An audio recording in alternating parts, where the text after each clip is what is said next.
thanks so much for tuning into the podcast. Today is a little different. I've got Shem with us today, and I've got Matt from Matt HM with us today. Shem is going to be a co-host, and Matt is our guest today. So welcome, Matt. Thanks so much for joining us. Maybe you just want to tell everyone a little bit about yourself. Yeah. Hello, everyone. Podcast world. I'm Matt, YouTuber, I guess, hobbyist.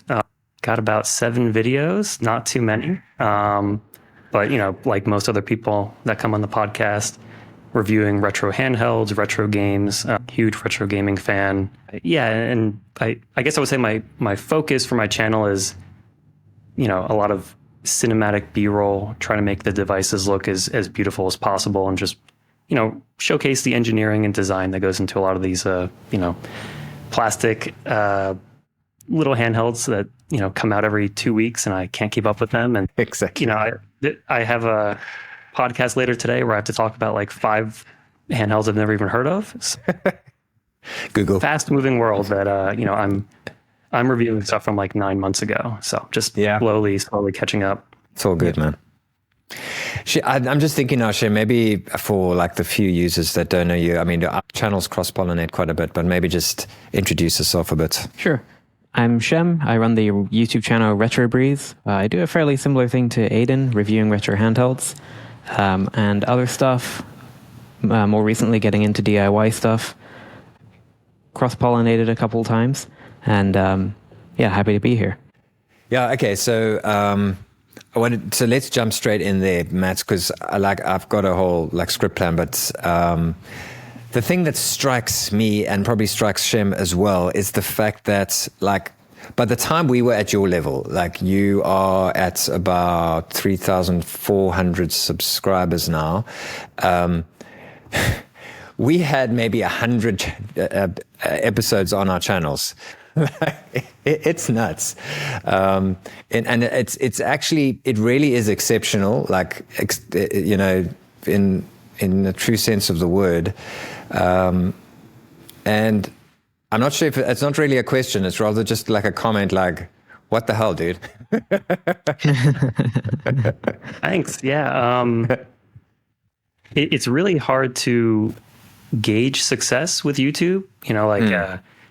A lot of people in our community, I'll hear them say subscribers is just like a vanity number, but it's hard for me to ignore it though. It's kind of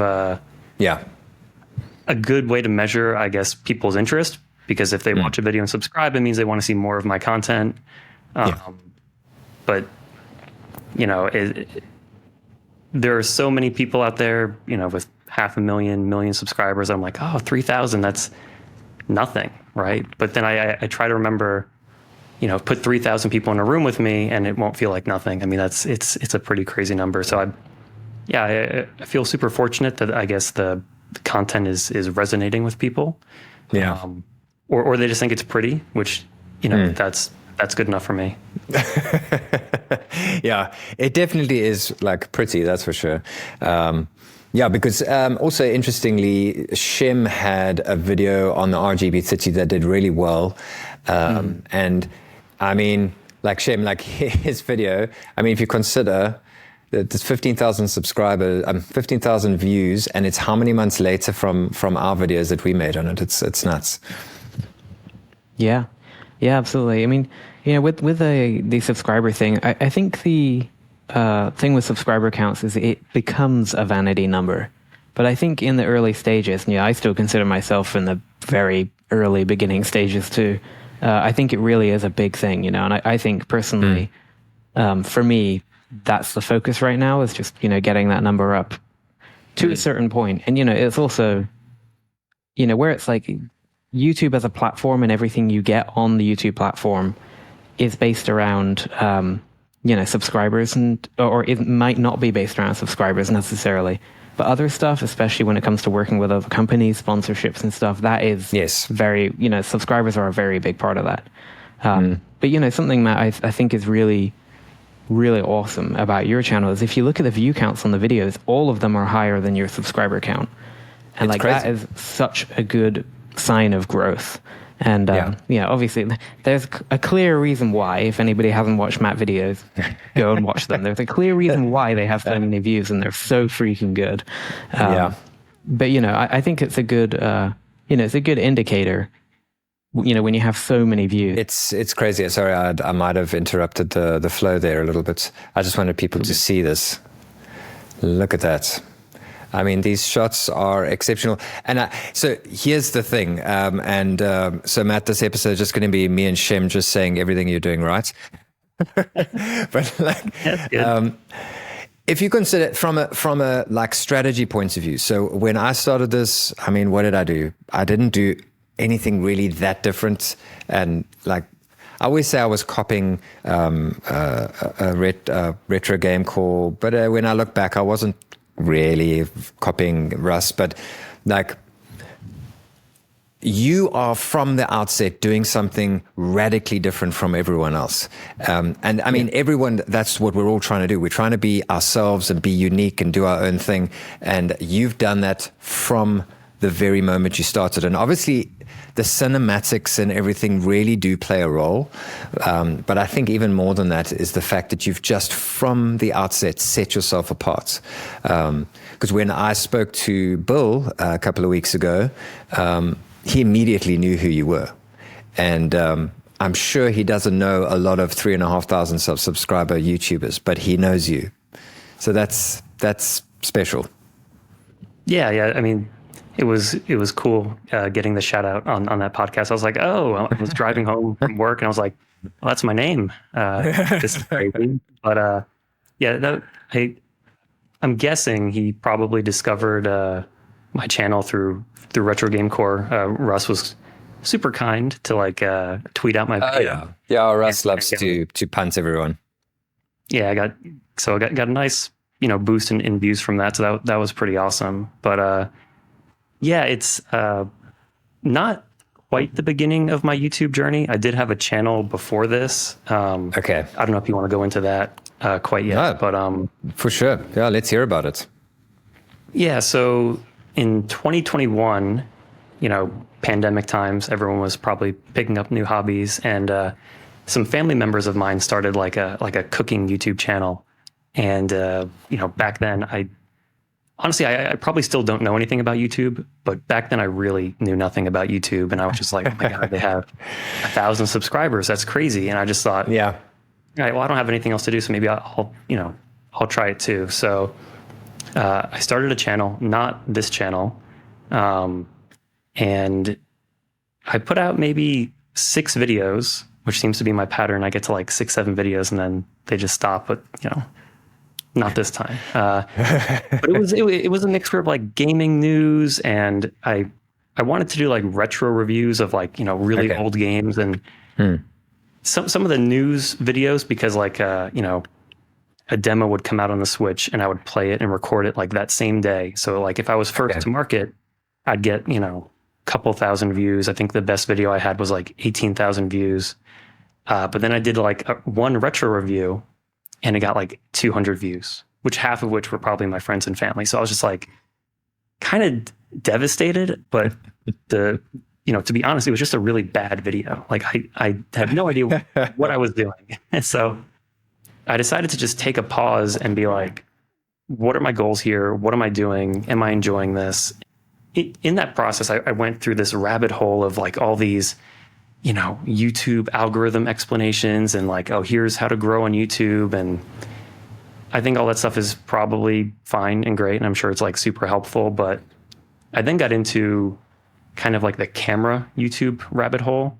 Yes. About cameras and learning about. Yeah. And I stumbled across this channel called GX Ace. I don't know if either of you have ever heard of it. Mm-mm. No. Mm-mm. It's I basically copied everything from this guy. He does kind of what I do, but 10 times better. So huge inspiration for me. All right. And I came to the conclusion that like, wow, this looks like a movie, but what this guy's doing, and it really stands out, even in the camera world, right? So like, I thought, okay, I still want to do retro gaming, but how do I give it something different? And I mean, there are so many creators, including yourselves, that do amazing looking stuff. But I thought like, oh, if I can if I can do retro gaming with like a visual twist, like something that looks very different immediately, I thought that could probably catch on. And the ADHD in me, we can talk about that a little bit later. Yes. I've got pretty severe ADHD. Okay. All right. It's just been, okay. Yeah. I mean, this guy's stuff is just incredible. Yeah, I highly recommend you guys watch this, or anyone listening to the podcast watch it. But basically, I went on like a 2-year research, I guess, like a hiatus between my first channel and this channel. And I just kind of studied what I wanted to do and just figured it out. And when the Analog Pocket came out and I finally received it, I was like, all right, well, I think this will be my first review. And that was kind of my practice run. Picked up a camera, lights, and I just gave it a try. And I'm actually not happy with that first video. I think it's okay. Like it, Your one? It's your Retro Pockets? You're not happy with your initial video? It's fine. I think I've come a long way even since then. Okay, your Analog Pocket video, okay. Yeah. And I released it, my only video, and I think in the first week it got like a couple hundred views, and then it just kind of shot up from there. And the comments were pretty supportive, and I was like, okay, I could be onto something. And then the rest is kind of what you see on my channel. So yeah, I feel like compared to some of the B-roll that I do now, this is a little more basic. Okay. I'm pretty sure I watched this before I knew you and thought it like, I was like, this dude is like the next thing. Because, I mean, that's why I say from the very beginning, you set yourself apart. And it's great that you found the influence of this other guy, because you found influence from like a totally other place, I suppose I did a little bit, but you really ran with it. I mean, for instance, me and Rudy, who else? But there's a couple of us that were actually in the filmmaking industry and then started a YouTube channel, So our video quality is pretty good, but you just decided, let's make a movie. And whereas somewhere along the line in my brain, I was like, no, I'm not going to do that. This is a YouTube channel. You don't do that on YouTube. You do tech reviews. This is a tech review, and you were just like, screw it.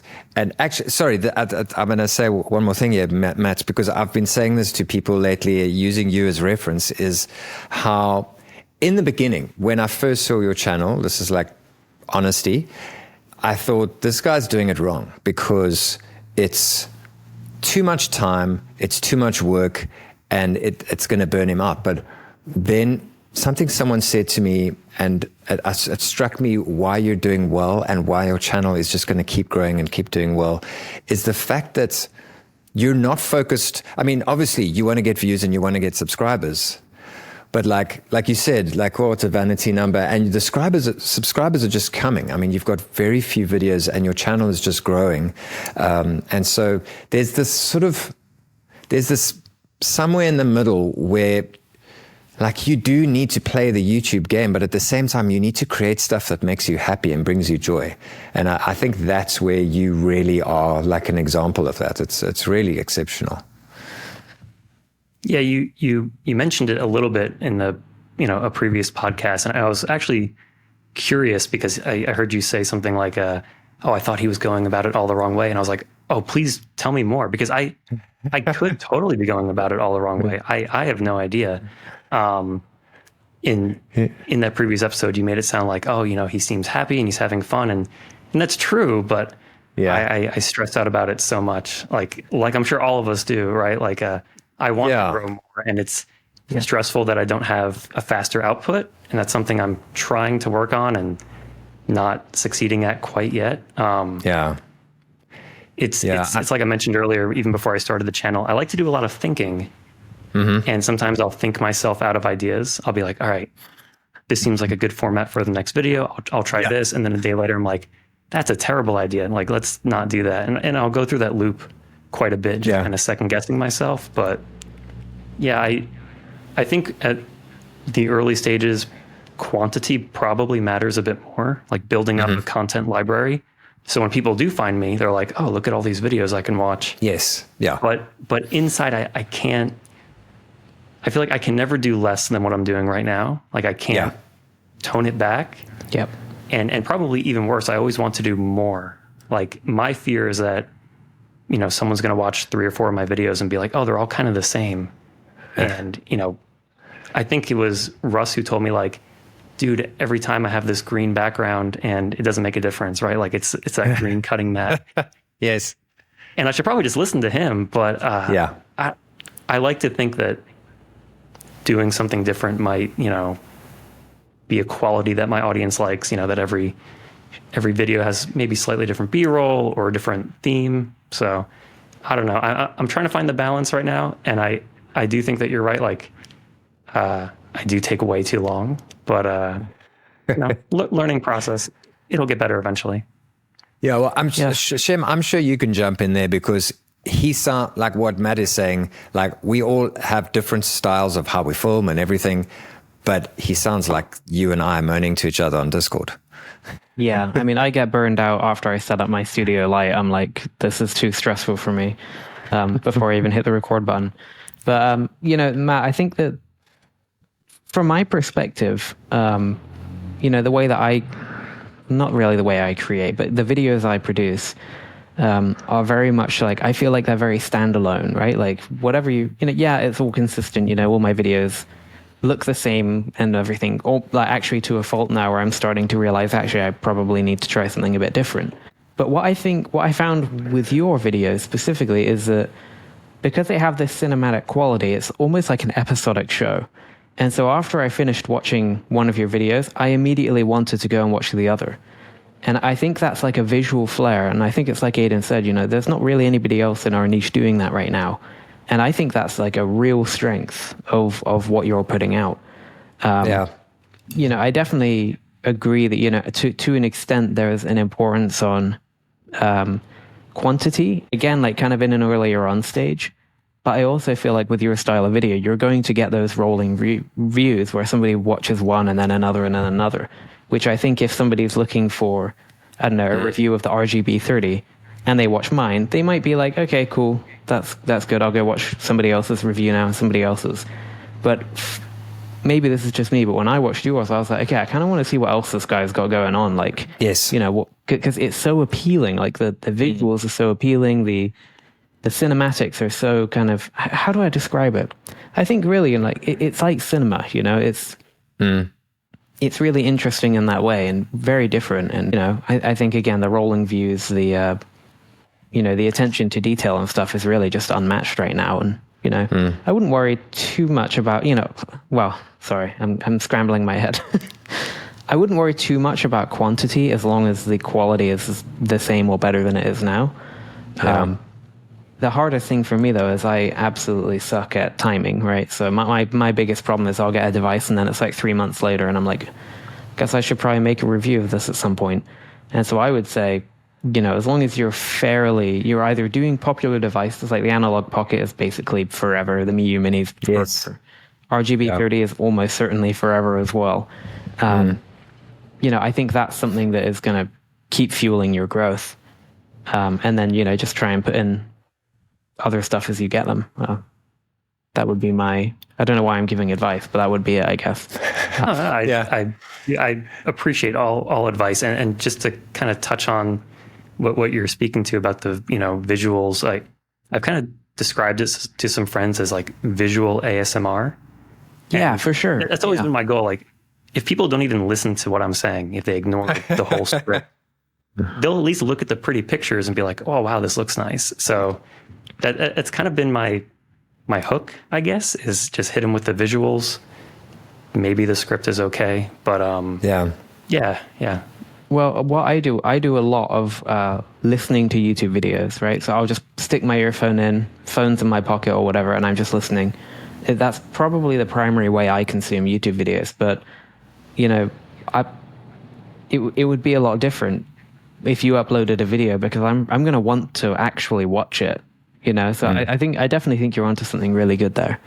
No, I mean, Adin, I want to watch your videos too, but you know. You know what I mean. Yeah. Depression. I mean, I keep, while we're talking, I keep clicking back to your channel, and because I'm going through the memories of each one that I watched, and okay, well, we do need to move on from this, but therein lies the secret. I think is the fact that I know when, not specifically when I watch the video, but I have like a feeling attached to each video, and that is a big deal. I mean, whereas we're all different pieces of the same pie, but I think that's where you are winning. And that's why, like, I'll say one last thing there is, I don't think you should listen to conventional advice because you are not the convention, like you are not like the stock standard, like, I would say what I'm doing, and to a large extent what Shem is doing, is like the typical YouTube thing. You were just like, F that, I'm going to do it my own way, and that, I think therein lies your secret. So I really think, like, I've seen a few comments about your content, and I got a little bit agitated because I didn't agree, because I just think the conventional way of thinking about YouTube doesn't work with what you're doing. And I think you're going to overtake a lot of people who are criticizing you very soon. Oh, I didn't know there was so much criticism, which I love. Actually, some of my favorite comments are the negative ones. I don't know if you all feel the same. That's what I'm talking about. When I see those comments, I'm like, this guy's a moron. But anyway. It's good, though, because, praise is awesome and positive comments are good fuel for motivation. I often finish a video and I'll hear like, that Mr. Beast saying of, with every video, try to do something better. And I'll sit there and be like, what do I do better? And so without the feedback or, even negative feedback, it's hard to really know what to improve. So I appreciate all comments, even not the toxic ones. I've only had a few of those, but like even negative ones, I feel like have some value. Yeah, sure. There's always a kernel of truth, Shem? Like there's always like, oh, that's so offensive. But then you think about it for a while and you're like, okay, there is a little touch of truth there. But I'm never going to take the knife away.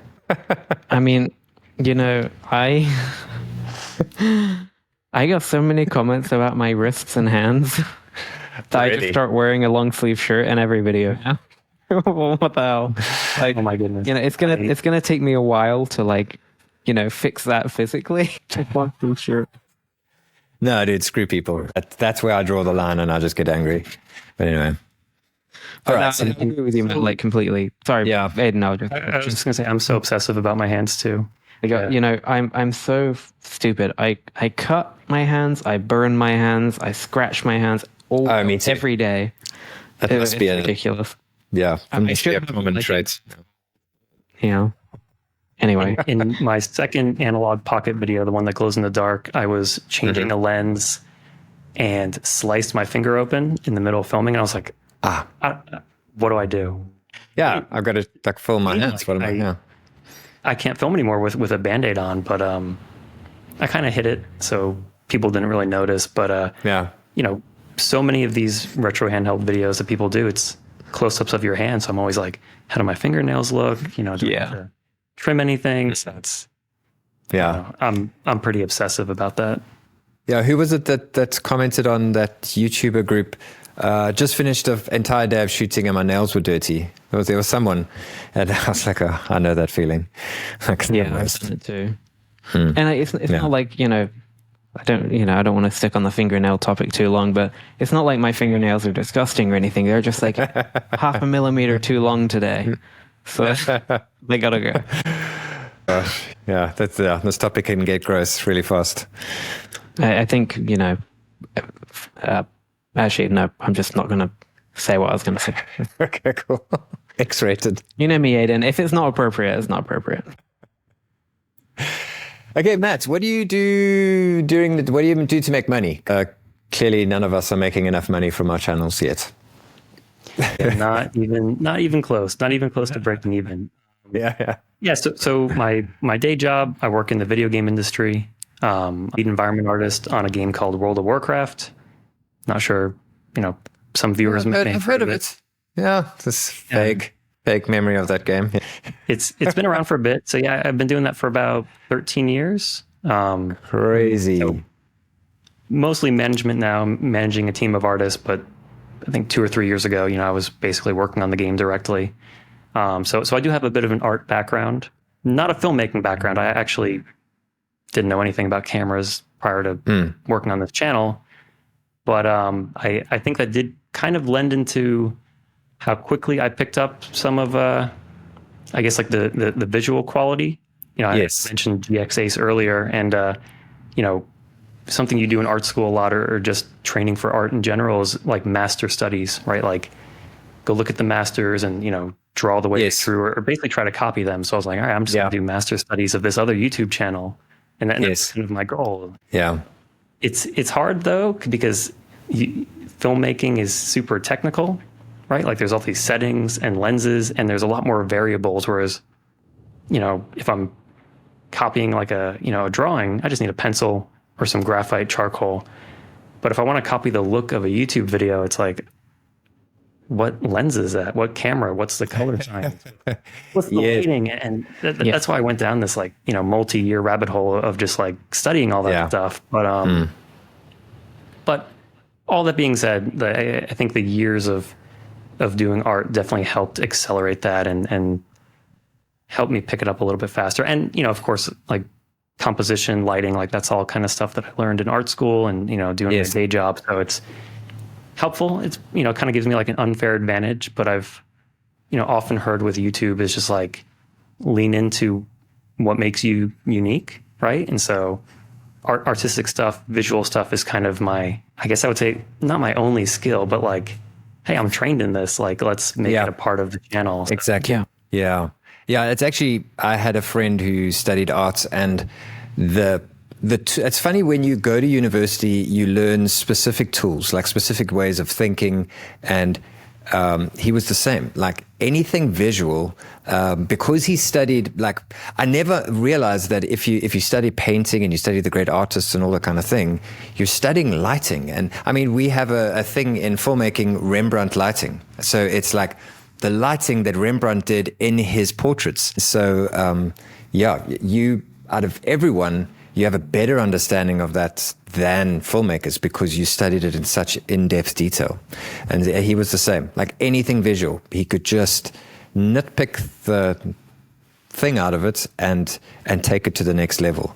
And that's, so it's a little bit upsetting that you aren't from a filmmaking background, but we'll let it slide. I get that comment quite a bit of like, oh, you must do this as your day job. I was like, no, honestly, it's just a hobby. It's fun. It's really gratifying filming something, but also because of my kind of perfectionist, obsessive nature, like I'll take a shot, I'll immediately bring it over to the computer and color grade it and be like, does it look good? So that's partially why I'm so slow, is like, I love seeing the end result. Yes. Of color grading it and, adding the film grain. And I was like, this shot was blurry. Got to go do the whole thing all over again. So, but it's cool seeing people, take an art background and do something different. Like, one of my favorite channels, probably not going to be a surprise to you guys, TechDweeb.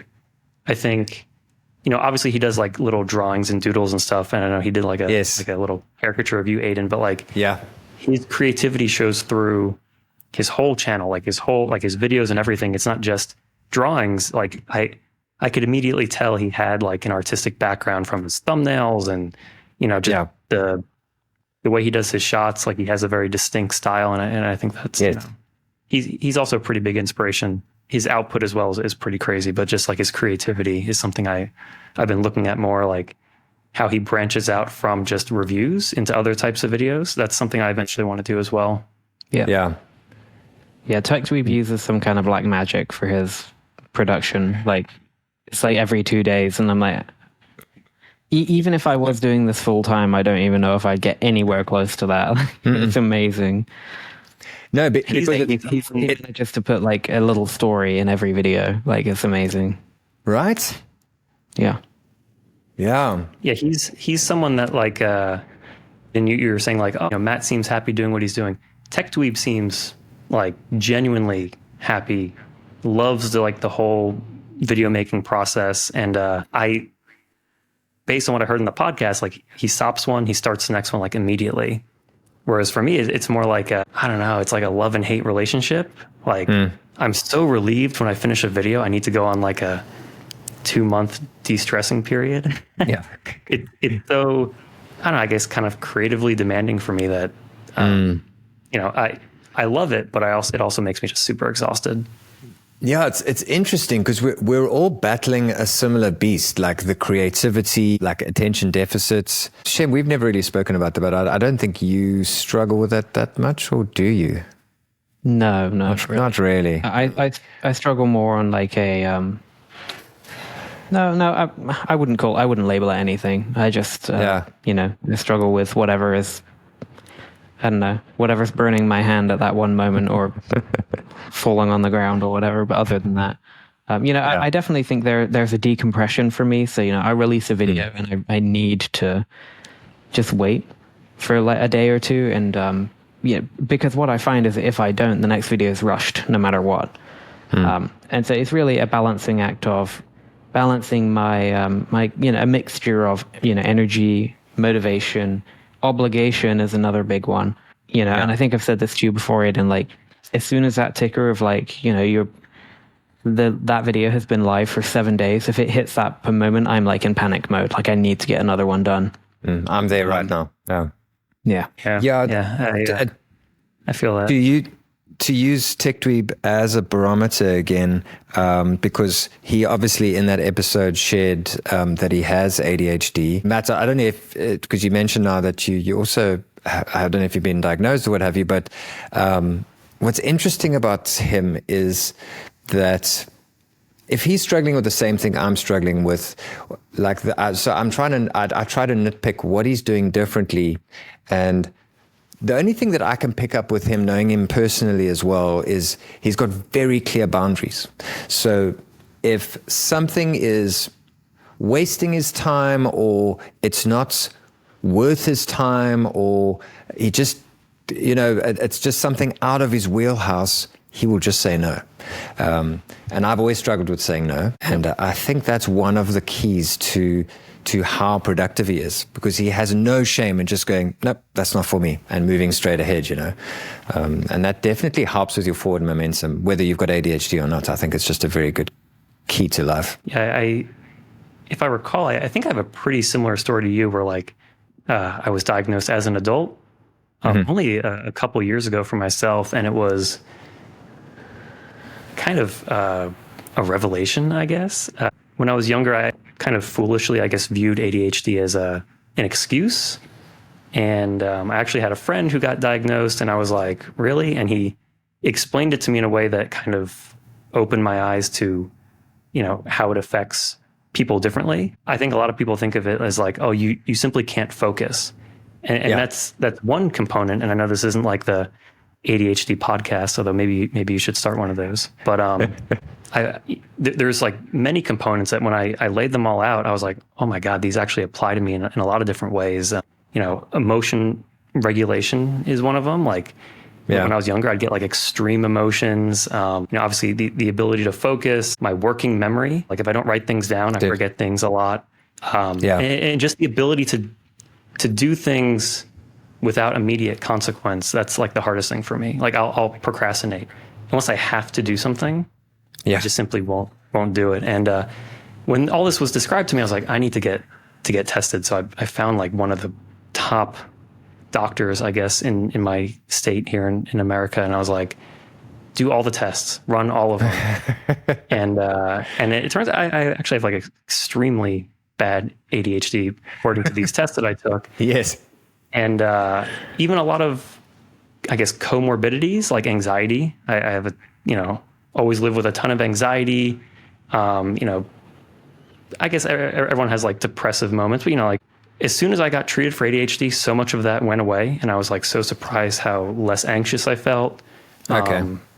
Yeah, it was kind of a game changer for me. And I had that kind of moment of sadness where I was like, oh my God, how did I go, you know, 30 something years living with this kind of, I don't want to call it like a handicap, but it was described to me as it's kind of like going through life without wearing your glasses. Like you can function, like you'll get by, but things are like so much clearer if you actually address it. So I must find, like you say, working memory. For the life of me, I can't remember what Bill said in his podcast, but he had as a teacher, he's very good with analogies. He did it at least twice in the episode. And because I was almost like a bit apologetic because I never know how people are going to respond to me saying I was diagnosed with ADHD. Some people, like you say, like you can hear in the back of their mind, they're like, that's just an excuse for you being lazy. But he had this great analogy for what it's like to be diagnosed with something that you didn't know you had. It's like, someone who didn't know they had autism and then they suddenly get explained all these issues that they had that now get explained away. So I'll put that clip in the podcast, but that's exactly how it was for me. Like my whole life just flashed through like for months. I was just going through situation after situation after situation where I would browbeat myself because I didn't do this properly or I didn't do that properly. I didn't handle this properly. Don't know where I'm going with this, but it was a huge eye opener for me. I wouldn't say the anxiety has been relieved. I struggle with anxiety still. It helps me understand. Here's the thing: like if in anything in life, if you can unlock the key of a certain thing, you can then deal with it in an effective way, and that's been the difference for me. Like, I'm struggling with anxiety. What have you been doing lately, Adin? Why are you feeling anxious? And like, for instance, this week, I was like, nothing was pleasing me. I was feeling depressed about everything, demotivated. And then the simple thing of like a dopamine detox. So just like get off the screens, like change my mindset about certain things. And I'm better today. Literally yesterday, I felt like I want to quit the YouTube channel. So yeah, it definitely does make a difference. Your momentum right now is so good though. Like even from the beginning of the year, I remember you kind of struggled, I guess, to get started in the beginning of the year. But now I feel like you're just taking off. Your podcast episodes are pretty consistent. Your reviews are all doing really well. You've gained like 4,000 or 5,000 subscribers in the last couple months. I remember when you hit like 10K. Now I think you're pretty close to 16, if not over 16 now. Yeah. Well, you see, therein lies the secret of what I'm trying to say is I'm getting way better at managing this thing. The end of the year, it was at least a month of just faffing around. Now it was maybe 3 days, So yeah, definitely good. I suppose what do you have to add there, Shem? Because I mean, it's not like this is part of your life experience, but I'm sure you got 2 cents to add there. 1 second. This cushion is absolutely killing me. Okay. There we go. I thought you were going to drop some gold. 1 second. I've been sitting here dying for 20 minutes. I'm sure the viewers noticed. Anyway, honestly, I don't have an awful lot. I don't know an awful lot about it, about ADHD or anything else. I've certainly, been around anxiety a lot. But, I guess it's that I don't really have much experience, and I don't want to. I don't want to be the guy that thinks he knows about it. So, yeah, you want to be the guy who goes, "Well, you guys should just relax more." Yeah. Have you tried just focus? Have you tried just being happy? If it was that easy, oh my goodness. Yeah. Oh gosh. Yeah, I've stopped exercising. I haven't been running for a while, so that's also one of my things. All right, let's change gears because we need to ask you about retro gaming. You've mentioned it a bit, but specifically just not a YouTuber, as a retro gamer, how did this all start for you? I feel like everyone has an origin story, I was watching Retro Game Core and then I was scrolling through AliExpress and then I accidentally bought a thing, how did it all start? Well, I mean, if we go way back to when I was a kid, I grew up with the NES and Sega Genesis. Okay. Correct systems. Grew up in the 90s, and I don't know why we got the Sega Genesis. I'm assuming my parents just thought we already had a Nintendo, so why get another Nintendo? So I was like, okay. So I'm a Sega kid.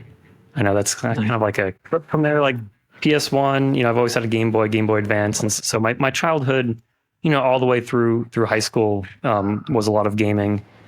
Hit college, that kind of really died down, and then so did through my day job, I guess, like sitting at a desk all day, I was like, I don't want to sit down in front of a computer anymore and play games. But I actually know the exact date. It was like 2017. I think that's around when I started to really watch YouTube. Sorry to bring it back to YouTube, but I stumbled across, a lot of retro game collecting channels, like GameSack, Metal Jesus Rocks. I don't know if you've heard of Scott the Woz. He's like a pretty big retro gaming channel. And I just kind of started collecting, just trying to start with purchasing games that I sold as a kid, like, rebuilding my collection of what I had played. Yes. Then I stumbled. See, this is where like the ADHD hyperfocus is like a good thing and a bad thing. I came across this article about CRTs are the best way to experience retro gaming. So I'm like, all right, now I got to go find the best CRTs. And I did, and I started collecting all these TVs. And my wife is like, you need to stop. You're taking up so much space. You're destroying the house. Like, so I've been paring them down, but like for me, retro gaming kind of started as collecting. I wanted to build up a big collection. Yeah. Eventually on the wall behind me, that's where I plan on displaying them. In my old office, I think in my videos, you can kind of see them behind me. But I love physical media, which is kind of weird because I do a channel based off of emulation. Emulation, the exact opposite of that. But everything from video games, vinyl, VHS tapes, like, which is weird because VHS is like the worst video quality you can get. But there's something nostalgic about it all. So for me, like my big thing is nostalgia, and that's something I want to, I guess, inject into the channel eventually, is more of that kind of emotional connection to these things. But if we're talking retro handhelds and how I got into that, my first video was on the Analog Pocket, and that's all I really knew. I knew like Anbernic stuff existed, but in the comments, people were like, wow, you're an idiot. Like, just go buy a Miu Mini. And I was like, what the hell is a Miu Mini? Like, what is this stuff? And, also on the analytics page, it'll tell you, oh, your viewers are watching this. And that's when I was like, there's Retro Game Core, or, there's RetroBreeze. And I was like, okay, what are these commenters talking about? And that's how I really got into the retro handhelds. And I was like, my first video, I guess, reviewing one was the RG35XX. And I kind of wanted to frame that video around how you can do emulation, but also kind of relate it to your physical media. So I talked about how, like, actually all my ROMs, I don't download them. I rip them from all my games, and it takes a crazy amount of time, but to me, it's like, it's worth it. It kind of gives me a connection between the games that I have and the experience on the emulation console. Yeah.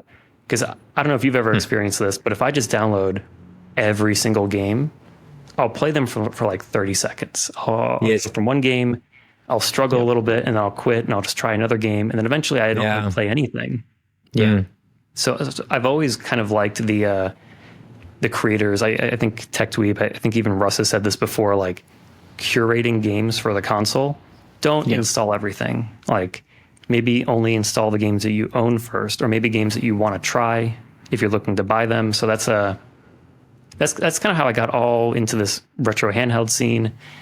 And now it's just really addicting, which is bad because they won't stop releasing stuff. The RG35XX, I think, has 5 versions if you count like the Plus, and then the 2024 release, and then the horizontal, and then the I don't know if you count the 28XX, but I think there's even like a 4-inch version they're coming out with now. Oh, come on. Like, just please stop. I wanted to say, Sad Turek, he's another YouTuber, and he's super psyched about that new Anbernic. And my first response to that was like, oh, dude, just please stop. Like, it looks like a lovely device, but bloody hell, man, I can't keep up. It's almost like tiring me out at this point. Yeah, I was going to say, Matt, I really loved it in the RG35XX video, your memory card thing. How you were talking about, using this device to take your saves off and putting them on the device and then back. And it reminded me that when I was a kid, I had this big, like, transparent blue memory card for the PS2 that had like 64 megs or some huge amount of storage or whatever. And, I had all my saves on it. And then I also had the Animal Crossing GameCube memory card. And I actually had a tin. It was kind of like an Altoids tin, basically. that I would keep my memory cards in, because like that was where my saves were. Like that was so precious, you know. I couldn't lose, you know, my 100% save of whatever. Yes. And now I'm like, I play a game on a handheld, and if I even get remotely far into the game, I'll probably just put that down and lose it, and then a few months later I might load out that same game and start again. Like, it's so rare on these handhelds that I will actually see it through. Not because I don't really want to, but just the kind of nature of it is almost preventative in a way. And I draw that back into the Miu Mini and Onion OS, because Onion OS is the Miu Mini is the only handheld that doesn't do that for me, because I have one game on there, and when I hit the power button, the game comes on, and when I hit the power button, the game goes off, and I don't do anything else on that handheld. And that is still, to me, why it's by far the best in class experience. You know, you can have the most complicated or the most simple operating system, but to me, if I can just jump in and out of the game and take my save with me, like, that's the most important thing. I thought that memory card thing was a really good point, and it made me really think back. Like, those saves used to be the most precious thing in the world to me. Like, you know, like, you don't play through like Final Fantasy VIII or Final Fantasy VII and get to the end and want to lose that save. That was treasure to me to keep those. Yeah. The only save I have now, the only save I have is for Diddy Kong Racing on N64, because I just wanted to keep that proof to myself that I beat that game 100% and I beat the final boss. And I still have that on my PC. I drew it out of my emulator and I keep it in a specific folder on my server. Gosh, that's such a shame thing. So I was going to say, I feel so fortunate that I actually still have all my Final Fantasy saves, and cool. It's cool to see them on like the Miu Mini, right? Like it's like a little time capsule. The thing I'm most sad about, I guess, is like all my Game Boy games where the save is based off like the battery. Yeah, all those batteries have died. So I'm like, all right, well, there goes like all my Pokemon saves. Like, those are dead. But yeah, now I'm super, into backing all that stuff up, and the Mem Card Pro 2 came out recently, so I can now back up like all my PS2 stuff and nice. Transfer that over to like the Odin Mini, I guess. So that's my. It feels like that's a whole discussion for another day, because it's like I'm just thinking while you're saying this, like, what makes us value it? Because immediately I was like, yeah, the thing is, we had to work for those things. Like, we had to save up, go buy those cartridges, put them on our machines, and then like work for those saves. Like, that was work, and it made us appreciate it. But then I think about my Steam Deck, and I think of how much I love that thing, and I love playing the games on it. So what is it that makes us like stick to a thing? Anyway, it's an elusive thing. Maybe if people are watching this, they can comment and let us know. Yeah, I'm sure you want to move on to a different topic, but I guess if I had to summarize it, it's investment, and not investment like financially, but just it's like working out. If you want to have a healthy body or muscles or whatever, like it takes time, right? Like, you're putting something into it, so it's gratifying. And I feel the same way about gaming. Like, when you're a kid and you don't have a lot of money and you buy like one game, or you get one game as like a gift, you cherish it. It's like, it's super meaningful to you because it's scarce. You can't just, like I said, you can't download 10,000 games at once. So yeah, I think that is a big part of gaming for me. Is feeling that like connection. And the Steam Deck, just because you mentioned it, has been a pretty big game changer for me in terms of like just gaming in general. I game more on the Steam Deck now than like anywhere else. Yeah, it's like my go-to device right now. It does that, yeah. I want to add one more anecdote, if I can, about the memory card thing. Yeah, my sad story that everybody can cry about in the comments is I had a Sega Saturn, right? And when I was a kid, and I played that thing until it was like dying, and then I read it couldn't have been online, it must have been in a magazine or something, that all of your saves are based on the CMOS battery, right? So you don't want your battery to run out.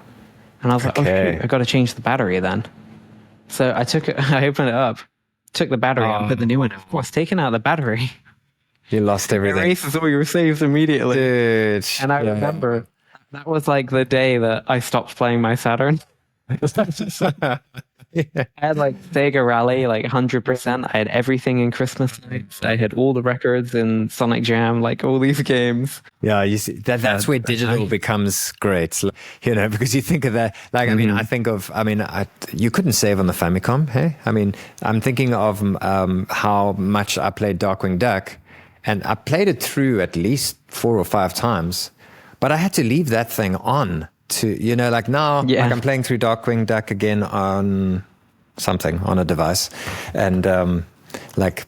Save states are just wonderful because I can just pick it up and I know it's going to be there when I get back. It's not going to have like power down or there's been a power outage and I lost my whole freaking game.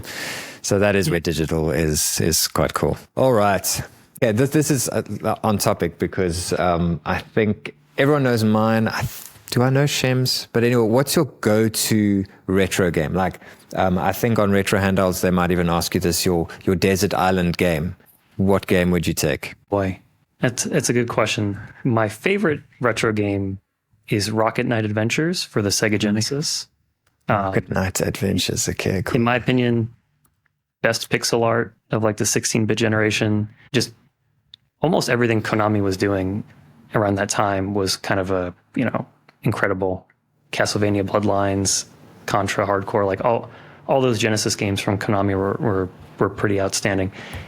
If I had to bring it on a desert island to be the only game I ever played, though, that becomes a little bit tougher. I'd probably want to go with something longer, like an RPG, maybe Final Fantasy Tactics for the PS1.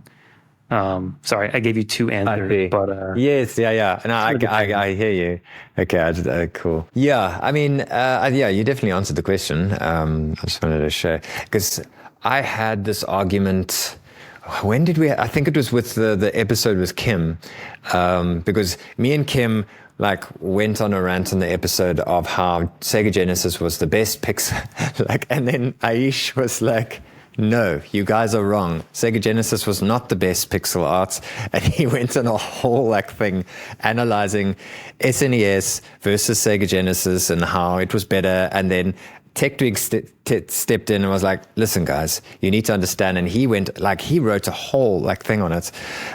Anyway, so I started a whole thing with that, but I still do really enjoy the pixel art on Sega Genesis. I think it's quite special. Yeah, I loved reading through all that, especially TechTweak's response where he came in with a novel, just all this information. Like an essay. I didn't have a Super Nintendo growing up, so I'm obviously pretty biased towards the Sega Genesis. But yeah, same. Obviously, the art direction on an individual game is the largest contributing factor. Of course, there's technical aspects to each console, but I feel like the Sega Genesis was a little grittier, I guess, for lack of a better word. I think if you look at a game like Sonic the Hedgehog 3, there's a lot of detail in all the pixel art. Yeah. If you compare that to something like A Link to the Past, there's a lot of flat colors, and they're both beautiful games. It's just stylistically, I feel like if you averaged all the Sega games and all the Super Nintendo games, there is a different look to them. To say one's better, though, I don't know, but I think it's whatever you grew up with is probably the side that you're going to take. Yeah. Where do you stand on this, Shem? You have to have a side. Yeah, Sega Mega Drive for sure. No doubt. Oh, really? Okay, cool. But I think for me, there's also a little bit of a technical reason, which is I hate scaling with pixel art. I absolutely hate it. And I know the Super Nintendo did a lot of scaling. In a game you can't deny Yoshi's Island. Actually, no, not Yoshi's Island. That is an amazing one. But there's Kirby. What's the Kirby game that's all watercolors on the Super Nintendo, and it looks like a painting even though it's pixel art, and it's just absolutely stunning. But for me, as soon as I see a pixel stretch or skew, I'm out. I don't like it. I don't like seeing it. I don't want to see it. And I like how the Sega Mega Drive or Genesis never did that. It didn't have that capability, and so everything you see, for example, when this is actually a really bad example, but at the end of Sonic, when Sonic jumps up to the screen as a celebration, they had to animate each pixel art frame to make him do that. They couldn't just stretch and skew him at any moment. I honestly think that's really amazing, and that's why for me, if it's pixel art, it has to be again, this is why I always go integer scaling. I don't let things stretch or skew or anything. So I really love that about the Mega Drive. Yeah, so Mega Drive. That's my long answer. No, I just pulled that face out. It's going to take a while to start up, but like when I first started this, I was integer scaling all the way, but I've become a bit of an animal when it comes to that. I'll show you now when this comes on. But do you guys know much about that? Because I was reading up on this and someone said on Reddit, no, everyone is wrong, that the games were not made with pixels in mind. They were made with scan lines in mind. And so, like for instance, the NES was 8x7. Yes, that's right. 8x7. 8x7. And so, well, Pow Kitty, the volume buttons are reversed. But anyway, I'm busy playing Darkwing Duck stretched to 16:9 like an absolute savage. I put a CRT filter on it and I love it. Anyway, I know it's sacrilege and people hate me for it, but I'm enjoying it. But what is the point of my story? Yes, this is why 8x7 and all that. Yeah, sorry, Adin, I was just going to say, this is why I can't stand these widescreen devices that can't run widescreen games. It drives me mad. Like, yeah. Like, this is why I hated the Trim UI Smart Pro. I hated it because it was this beautiful screen, beautiful widescreen device, compact, really, really nice. It couldn't play anything widescreen. Anything. No PSP. Yeah. It couldn't do PS1 very well. It couldn't do PSP. It could do Wonder Swan, and that was it. And I can't stand it. Anyway, sorry. Yeah, that is very true here, because I want to make this one of my top picks for the year, but now I realize I'm a very specific user who doesn't mind stretching their games. Most people hate it. So anyway, yeah, I don't know. That's a topic for another day. I'm on that hobby. That's that high horse, not high horse. Like I'm thinking about it at the moment, and I'm trying to figure it out, because they were designed. It was 8x7, but all TVs were 4x3, 4x2, 4x3, 4x3. So the Sega Genesis, the Sega Mega Drive was 4x3, but the NES was being stretched to a 4x3 screen in every single home around the world. So I don't know how that figures. The chap on Reddit was basically saying it depends on the emulator how they interpret that original game. And so depending on how they converted it to pixels, I'd love to know the technology behind it, because that must have been quite a thing to figure out a long time ago when they were making these emulators. Yeah, I think that's why it's so strange. If you get the RGB 30 or now the RG Cube, and you put an NES or a Super Nintendo game to the 8x7, and then you integer scale it and you overscale it and you get a full screen image, the game looks different. Like, they all look totally different than I remember.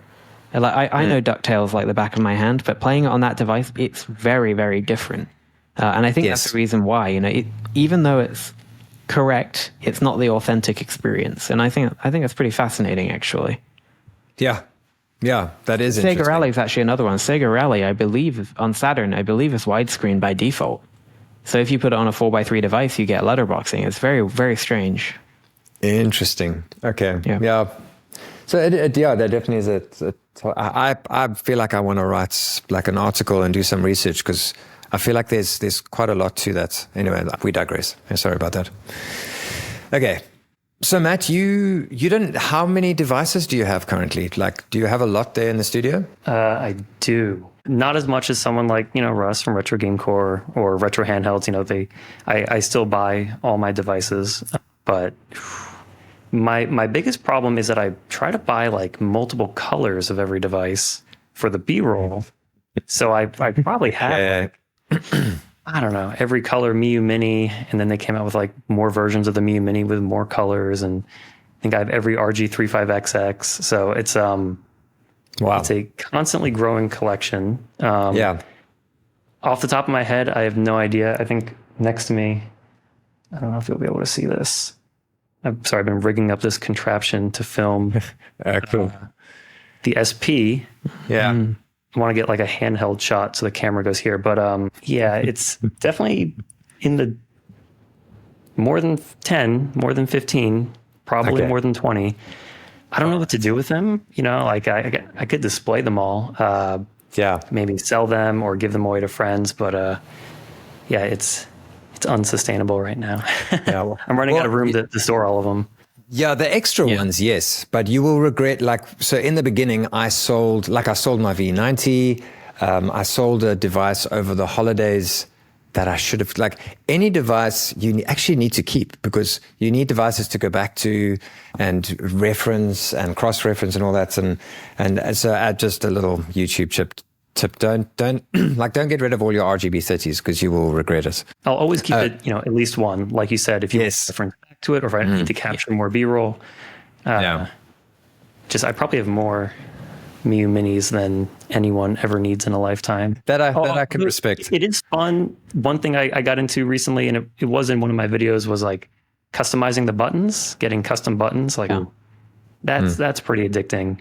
It's the colors you get from these manufacturers. They're so generic. I mean, you usually get like the retro gray one, which usually either looks like a Game Boy or like an NES, but like just being able to change out the buttons or the D-pad color, I feel like makes a huge difference. It is now. Shim's all about the upgrading and changing stuff. Yeah, I've gotten into reshelling recently, and it's getting so out of hand. It's so bad. It's awful.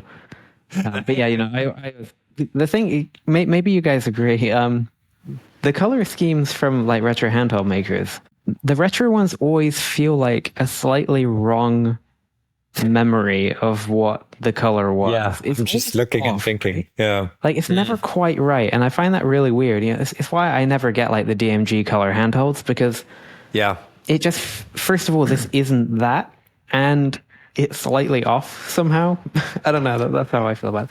I'd say the exception was the A30. I think they nailed the A30 like gold. Okay. Yeah, they nailed that. That was exactly how I remembered the Game & Watch. I think I heard someone describe it this way once, like the RG35XX is like a brand new DMG, but the Miu Mini, it's a little bit warmer and browner. It's like, oh, you left this one out in the sun. This way, they're all like varying stages of yellowing, basically. Yes. Yeah. That's a good point. Yeah. Which is because I complained so much about Retroid's shower grout white model Retroid Pocket 3, but now I kind of feel like actually that was pretty authentic. Yes, remember that, yeah. Just not $200 off however much it was. No. I mean, I owned a Famicom, and this, now that you mention it, because I'm just about to finish my video comparing this to the RG28XX. Yeah. And this feels so close to my memory. Like, even they really do like sort of the shitty aspects of it, like it kind of all reflects that memory. Like the buttons are a little bit too mushy, but that's kind of all part of the vibe. No, it's nice. I like it. Yeah. We do like the Miu A30. Just gonna say it. Oh yes, yeah. We like. How do you feel about it, Matt? So, I made a conscious decision to skip all of these smaller handhelds. Good idea. Okay. Not because I don't like them, but what was it? I did the RG Nano, and that was really small. Even the Miu Mini, I think, is kind of the limit of how small I want to go. But with those two, did I pick up a 28XX? I might have. Accidentally. Yeah, I'm just trying to be a little more realistic, because I used to just buy everything that came out. Like, I'm going to make a video. And I'm like, are you really? Like you were holding up the Arc a couple seconds ago, and I love that thing. Haven't made a video for it yet. So yes. Yeah, and I mean, I must say, I got two, and I barely made any content about the device, so that's terrible. And I actually love it. The reason I held it up, because I feel like this is one that got close to the original feeling. Yes, yeah. Especially because there's nothing else that matches that Sega Saturn color scheme. There's nothing else out there. So, Matt, I would be really interested to hear your thoughts on the GKD Pixel. So if you ever pick one of those up, let us know, because I thought it was going to be way too small compared to the Miu Mini, but actually there's a part of me that's like, maybe I prefer it in a way. Wow, it's an interesting little video. I remember when it was being teased on Discords and on Twitter, and I'm such a sucker for like the metal aluminum shells. And it's really good. I wish we got other devices that were like, if the Miu Mini had an aluminum shell, I'd be like, oh, this is great. There might be some aftermarket ones I don't know about, but yeah, that's definitely like, I think what I'll do, hopefully, eventually, instead of doing individual reviews, is maybe do kind of like a end of year comparison where I can briefly talk about each one, but I'm not dedicating like a whole video to it. That might be my way of like catching up on my content is like just lumping it all into one. Yeah. But yeah, like more metal handhelds would be good. Yeah. What's your go-to handheld? Like, because I mean, one of the struggles for us as the YouTubers, like I really struggle to just now I'm just going through where I'm doing like the dopamine detox, just finding my favorite device and then just enjoying a retro game, putting down the Steamdeck and just kind of like isolating myself. What's that device? Like if you say, okay, I'm just going to step back for a while and just find my favorite Sega Genesis game and just sit down and play, which device would that be? I hate being boring, but the Steamdeck, like I said earlier, it's been my go-to. If we're talking about like a retro handheld in, you know, the sense of made for retro gaming only, I've probably spent the most time with the RG35XX. The size of it, like I know the Miu Mini is a little bit smaller. Miu Mini Plus is kind of in between, but yeah, something about the 35XX, maybe because it was my first, like after the probably the first one I picked up, and I was like, this is actually pretty good. And I found myself sitting on the couch just playing. I think I started Final Fantasy V and put like 25 hours into it on the handheld, which kind of surprised me.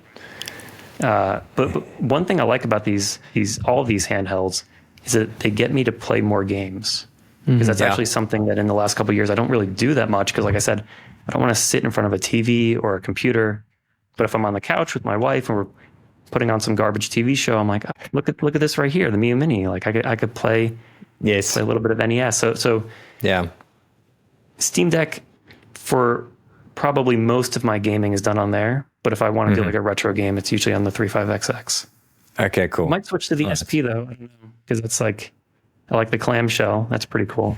Have you tried playing the SP around people? Yes. Are you talking about the clicky button? Real.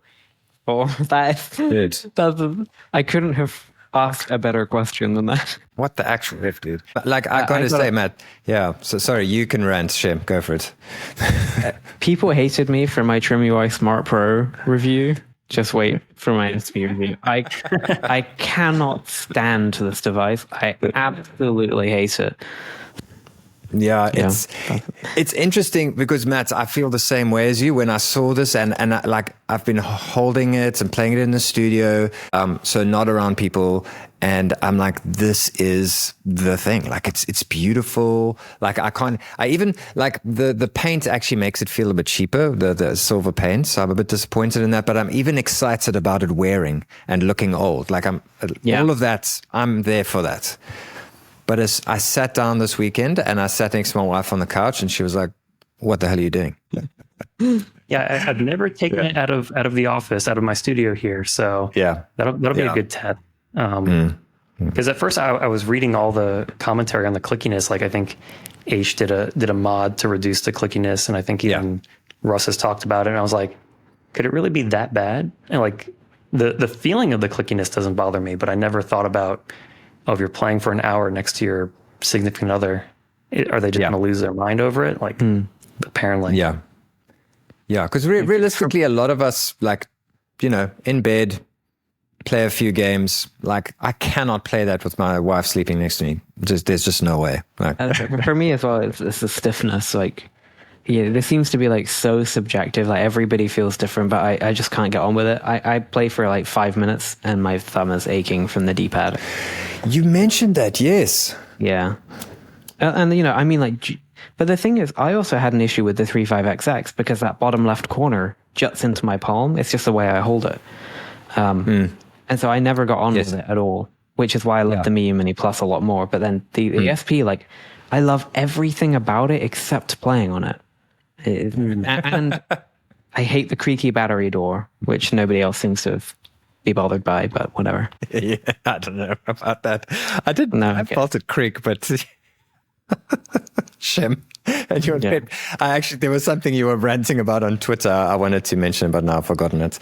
But you were like, there was something you were like, I hate this thing. I absolutely hate it. It is the worst. That was the tweet. Yeah. Let me think. It's like, I don't know. There's so many things that I talk about that. Web browsing, shopping. The browsers. Yes, the thing about browsing. Web browsing. I was like, Yeah, that was.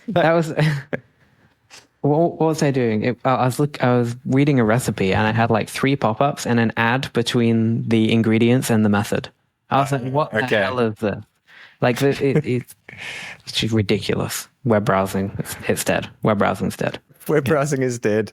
I just love it. It just was like the best thing I saw all day. Am I going to find it? Here we go. Web browsing absolutely sucks in 2024. It sucks. Web browsing has never, ever been worse. Situation.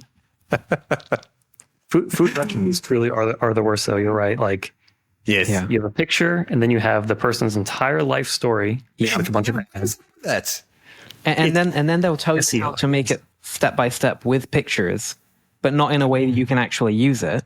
Mm-hmm. And then ads all the way through. Oh, it's a nightmare. And yeah. Wait, I was going to go on a tangent about recipes, but I'm just going to say, like, you need a recipe book.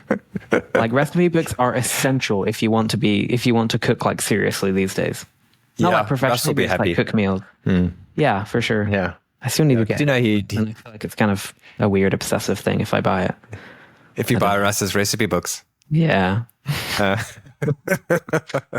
But it's not like I'm obsessed with you. I just, want to be involved with everything you're doing and have ever done. Brilliant. So the RG Cube. Okay, so let's start with Matt because I know that Shem obviously has feelings. Have you given the RG Cube much thought? Are you getting it? Yeah. Do you have it? I think I saw you say you have. I do not have it yet. I guess I slightly referenced it in my RGB 30 video that I think the success of the RGB 30 was going to kind of convince other companies to go with this 1-to-1 kind of ratio of screen. And then I think like as I'm working on the video, the Cube gets announced and I'm like, what great timing.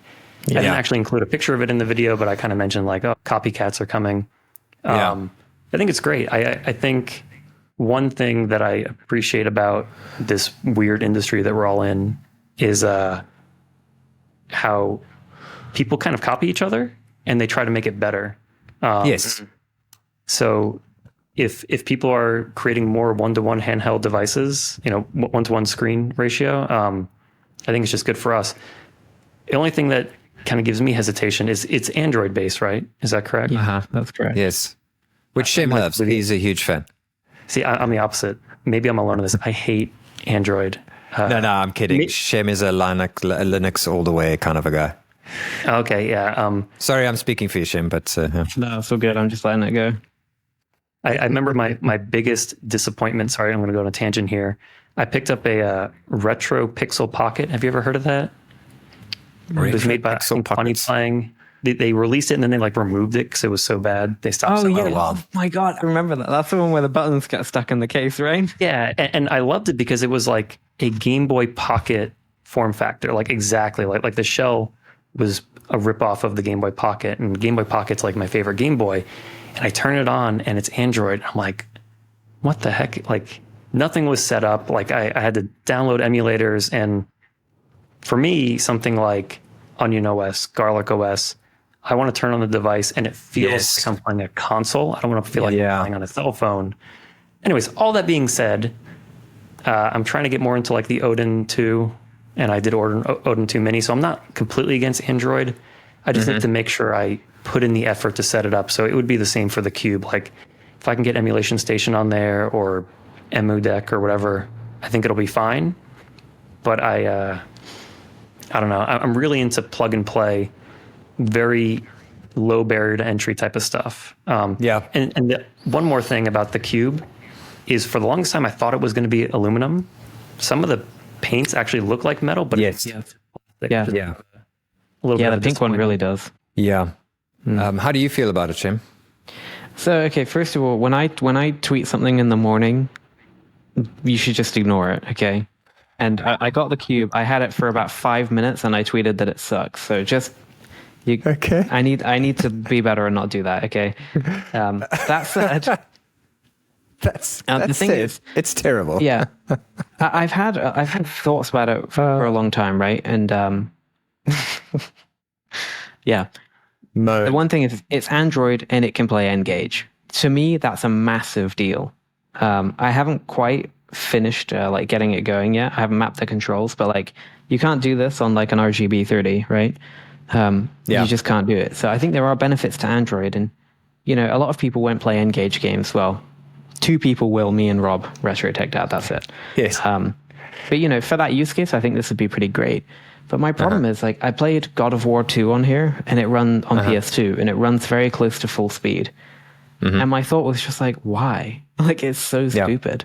Like, this thing's like, what, $150? And for the overwhelming majority of stuff that are going to take advantage of this, you'll get the same or a better experience on the RGB 30. And then for all the bigger stuff, you should just get the 556 instead. You know, there's really nothing better about this than the 556. And you know, that's basically my thoughts. I think the build quality feels really bad, actually. I think it feels pretty awful. I think the shoulders are just horrendous. And Anbernic again, And you know what I feel like with this is that Anbernic is spreading themselves way too thin. Because Anbernic used to be like the quality one against like PowerKitty, basically. And they used to bring out what I considered like really premium devices. You know, like when you put the 35XX next to the Miyoo Mini, like the quality difference is unbelievable. But now they're releasing so many devices, and all of them are having these little quirks. And the I didn't even mention the light bleed on this is unbelievable. It's so bad. I'm shocked they sent it out. It's definitely warranty replacement worthy issue. Yes. I didn't buy mine, so I don't know if I'll bother. But I do feel like this, to me, everything from the plastic to the shoulders to the light bleed makes me feel like Anbernic is slipping.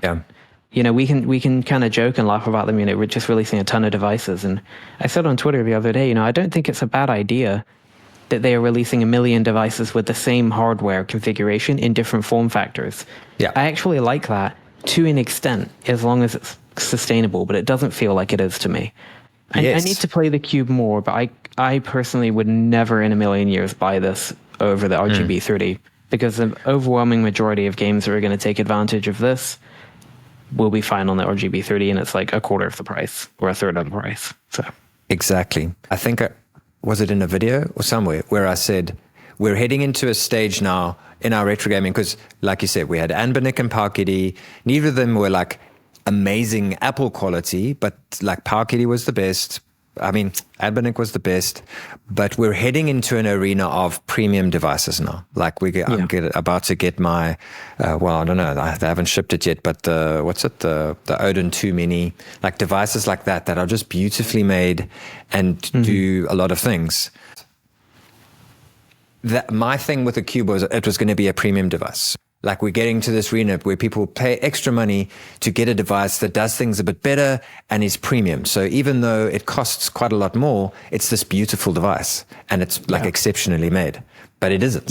So it's not. What is the selling point?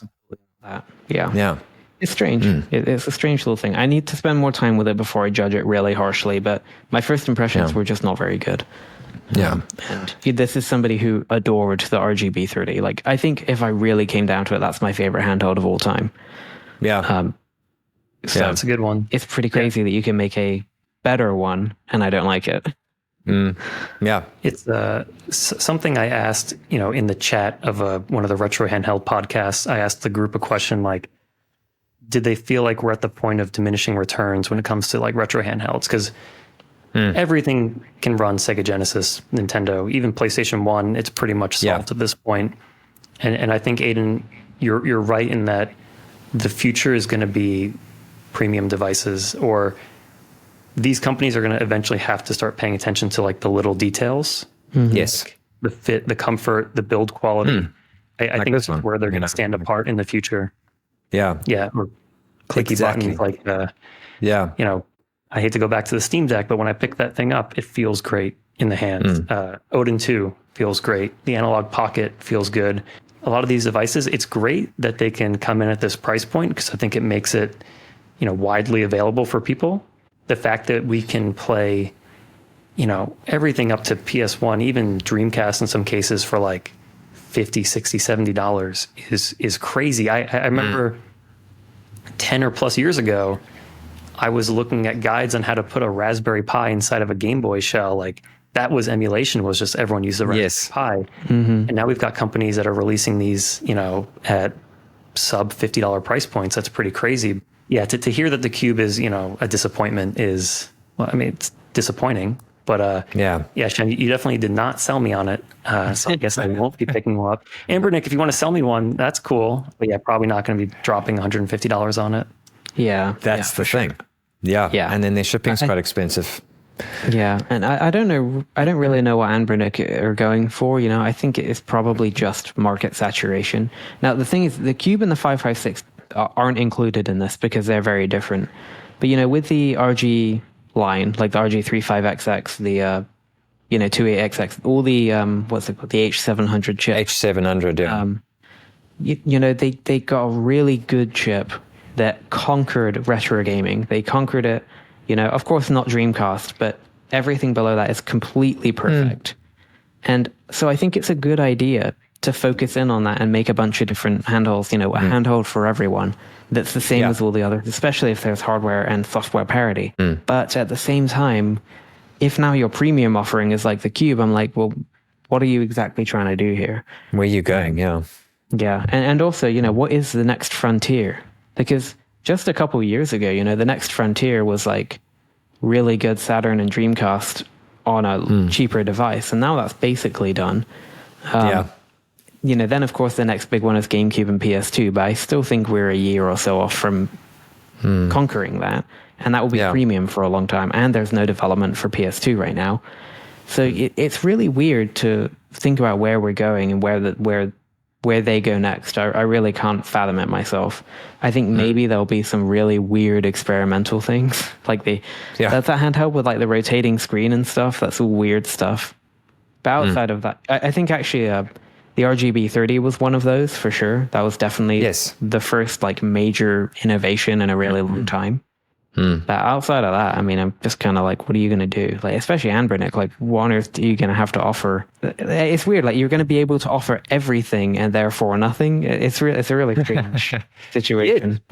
Well, that's the nail on the head, because they are heading. Where are they going? And I've seen this happen in the past. And like Matt, you mentioned and like agreed with me that premium is the next frontier. Like, I think I've seen this happen where companies are conquering the industry, like they are the main guys, and they just don't have the next thing, and then they die, you know? Yeah. So, I mean, I hope that doesn't happen to Anbernic, because I think they're really going somewhere, but I just don't know where that is. I don't think it will. I also feel like, you know, sorry, Matt, I'll wrap up, but, you know, Neo are also similar. You know, they just have this ridiculous number of devices. And they have almost like a total market saturation on non-Steamdeck x86 handhelds. But like nobody really cares, right? Like I feel like Aya Neo don't have a particularly good reputation now. Everybody just knows them as the company that releases a handheld every 2 weeks and forgets about the one from 2 weeks before. So yeah, anyway. I was just going to say, like, I think Anbernic still has a bit of runway. Like when I think of the Retroid Pocket, you know, they had like the 2S and then like the Metal 2S. So they got how many 35XXs they could turn into metal versions, you know, like there's, you know, they can take all 5 of those and make a premium metal version. So there's some room there, I guess. But yeah, I don't have any of their devices, but I love the way they look. Like in product shots, you know, they look really cool, but they're so expensive. Like prohibitively expensive. That's sort of the Game Boy Micro copy that they've done. Looks beautiful. I love that thing. I do not understand it. I do not understand why anybody would look at that and think, yes, I want to buy this. So expensive. But that's my opinion, everyone's, but just my opinion. I will also say, you know, like, Anbernic, I agree they do have some runway left. And I think the H700 thing is such a great thing they have going on. And actually, the 4-inch device is the first one that actually excites me because I loved the 405M. Oh, cool. Yeah. But, you know, and actually I think a cheaper 405M that can do a bit less is just perfect. But then I'm like, after this line, what are they going to do? And that's where I'm kind of confused. You know, I'm not sure what they go for. So, yeah, we'll see. We'll see. Yep. Okay, Matt. 5 retro game recommendations. Okay. Alrighty. I love this. Like I refer back to, and I'm hoping other people do this as well, is refer back to these episodes where they go, that guy recommended some cool games. So let's hear it. Okay, so I put some thought to this, and I tried to get a good mix of different consoles, stuff that might be maybe not obscure, but a little less, I didn't go for the greatest hits, I guess. So yes, my number one is it's a DOS game called Heroes of Might and Magic 2. Oh, yeah. Probably one of my favorite games of all time. I'm playing it on the Steamdeck now through the campaigns. I know it's been featured in a couple of Tech Dweebs videos. I don't know, Adin, if you've ever played it. It's like no, I'm having a look now. Yeah, it's like a really old, DOS PC game from the mid early 90s. It's like a turn-based strategy game. Okay, cool. And it's one of those games, like if you've ever played Civilization, it's like, I just want to take one more turn. Okay. I find it super addicting. Oh. Okay, cool. So this is like my number one nostalgia game for me. Like I played this so much as a kid. Awesome. Graphically Number pretty 2, good. Yes. Yeah, definitely check it out. Apparently you can play it on these handhelds too, with DOSBox and all that. Mm-hmm. Yes. My second game is for the PS1. It's called Future Cop LAPD. Amazing. Yeah, great game. The multiplayer mode is extremely fun. Again, not I won't use the term hidden gem because everyone knows about every game at this point, but I think it's not one that you see people kind of promote that much in videos. Yeah, I think Future Cop is one of the earliest tower defense games I can remember. Yes. And I was saying, actually, a colleague at my work was talking about it the other day, and I said to him, like, it's so great because it's one of those games that has so much destruction and carnage all the time that when you stop playing it, you kind of feel, you're kind of like, oh my God, like, what have I done? Like, okay, what have I done to the world? I need to go back to nature and like breathe in some peace for a while. It's super fun. My third game is for the Sega Genesis. It's called Out of This World. Okay. Yep. AKA I recommended that because it was unlike any other Sega game I played as a kid. And I played it when I was pretty young, and I actually found it to be kind of terrifying. But it's, I guess, the closest thing you could get to like a cinematic experience on the Sega Genesis. Like, I've played this. The pixel art's a very different style, and they have a lot of these like cinematic cutscenes. I really recommend trying it if you've never had. Oh It's man, pretty unlocking a memory. Oh man. Have you ever played Heart of the Alien, which is the sequel? I've never played the sequel. I'll have to check that out. Is it good? Yeah. Well, it's not as good as the first one, but it's interesting. And also, there's a lot of rotoscoped games like that, like Flashback as well. It's just amazing if you haven't played that. But yeah, I mean, Out of This World is just a timeless masterpiece. It's beautiful. Yeah, look at that. Wow. Okay, cool. Do you have any more for us? Yeah, so 2 more. I'll go faster. Tiny Toon Adventures on the NES. Okay. No particular reason other than I think it's just a good NES game, a good platformer. Yeah. You can pick different characters. They have slightly different, I guess, abilities or like the way that they play. Good art. I'm a pretty big fan of all those like cartoon-based NES games. Like Darkwing Duck, I know is your favorite. But this is just nostalgic for me. I love this one too. I was playing it on my Retro Pocket 4 Pro at one point. Yeah, I love this game. And then my last one, because I feel like I have to sing the praises of the Neo Geo Pocket Color because I don't think it gets nearly enough love or playtime with people in our community. SNK versus Capcom. I think it's Match of the Millennium. I never had a Neo Geo Pocket Color when I was a kid, and I really only started playing it when I picked up these handhelds, and I couldn't believe how, I guess, fully fleshed out their fighting games are. Like if you play a fighting game, interesting. It's barely a fighting game, but these have similar combos, movesets. The graphics are good, and they just play super well. So if you're looking for fighting games on the handheld, definitely check out the Neo Geo Pocket Color. Yeah. Okay, cool. That's some good tips, man. Do you have a Neo Geo Pocket, Matt?